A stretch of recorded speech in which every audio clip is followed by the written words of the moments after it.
এনেকুৱা ধৰণৰ চেলেঞ্জ আপোনালোকৰ আহিছে নেকি? Invite people who react. এই চেলেঞ্জবোৰ আপোনালোকৰ প্ৰফেশ্যনেল ডেছবৰ্ডৰ ভিতৰত থাকিব। যিসকলে এই চেলেঞ্জটো কৰা নাই, কেনেকৈ কৰিব লাগে মই আপোনাক ভালদৰে দেখাই দিছোঁ। আৰু চেলেঞ্জটো ক'ত আহে ভালদৰে চাই লওক, ঠিক আছে? এতিয়া আপোনালোকে চাওক এই চেলেঞ্জটো আহিব ক'ত। মই এতিয়া প্ৰফাইলটো বেক কৰিম। বেক কৰি এইটো মোৰ প্ৰফাইল 130K, ঠিক আছে? আপুনি ক'ত যাব? আপোনালোকৰ চেলেঞ্জটো ক'ত দেখা পাব? প্ৰফেশ্যনেল ডেছবৰ্ডত যাব। গ'ল, এইটো চেলেঞ্জে পাইছে, এইটো ওলাইছে ইনভাইট পিপল হু ৰিয়েক্ট। আপুনি চেলেঞ্জটো ইয়াত যাব, টাচ কৰিল, তাৰ এনেকুৱা ডেছবৰ্ড ওলাব।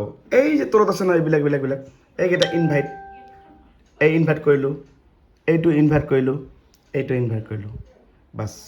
এনেকুৱা ইনভাইট যেতিয়া আহে তেতিয়া আপোনাক কৰিব লাগিব। এনেকুৱা বুজি পালে চেলেঞ্জটো? যিসকলে নতুন আহিছে একেবাৰে ফেচবুকত যদি নাজানা, এই চেলেঞ্জবোৰ আপোনালোকে কৰিব। আৰু যদি মোৰ হোৱাটছআপ নাম্বাৰ লাগে আপোনালোক সকলোকে, মোৰ নাম্বাৰ সকলোকে দিয়া হ'ব। নাম্বাৰটো কেনেকৈ পাবা?